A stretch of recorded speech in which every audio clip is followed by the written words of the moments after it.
The ancient Greek globe of Kratis is now on exhibit in the Archimedes Museum found in Olympia of the Peloponnese.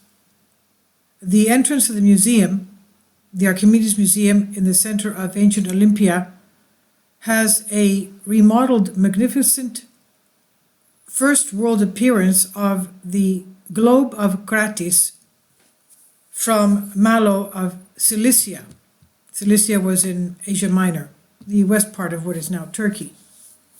This is the first in history of mankind of this discovery of this globe, North and South America and Australia, and it dates back to the 2nd century BC. Kratis was a Greek Stoic philosopher and scribe, and based on precise measurement of the circumference of the earth and the excellent mapping of Eratosthenes and the great explorer Pytheas of the Massaliotis, who succeeded in reaching the northern Arctic, as well as the Arctic Circle and others areas with the help of spherical coordinates, and using this globe of at least 2 meters in diameter was presented in Pergamum of Asia Minor about 150 BC.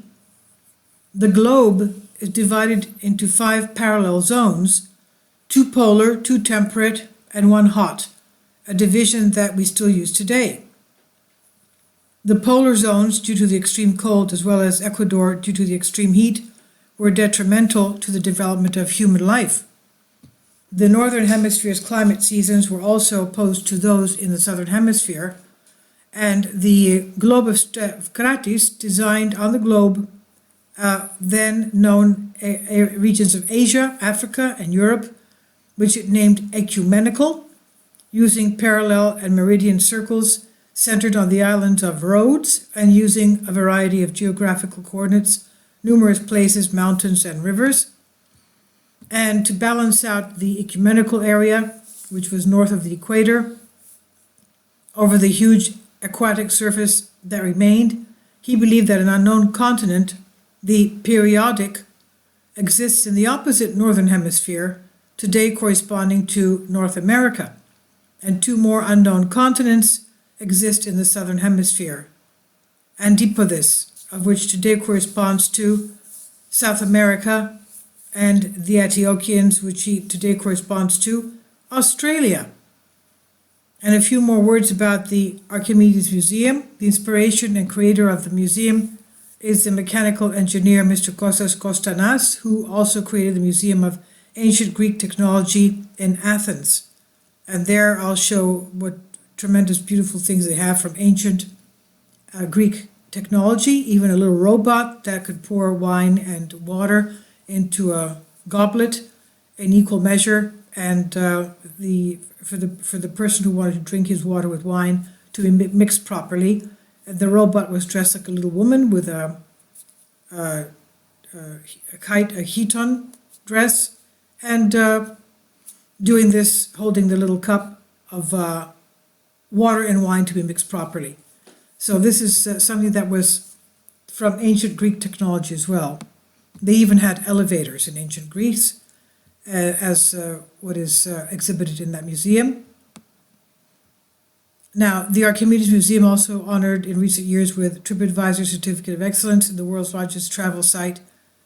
And the purpose of the Archimedes Museum is to unveil extremely unknown aspects of the greater wisdom and antiquity with complete validity and reliability, and to prove that the wider technology of the ancient Greeks of 3rd century BC were very similar to the beginnings of our modern technology.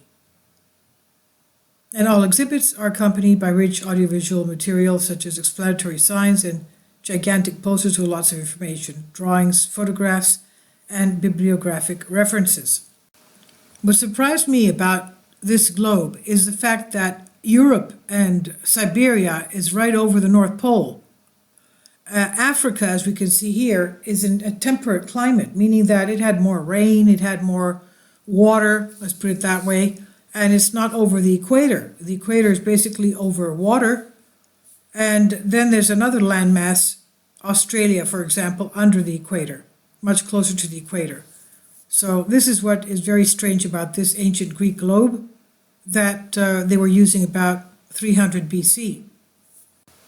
And I've translated this from a Greek article, Diadrastika.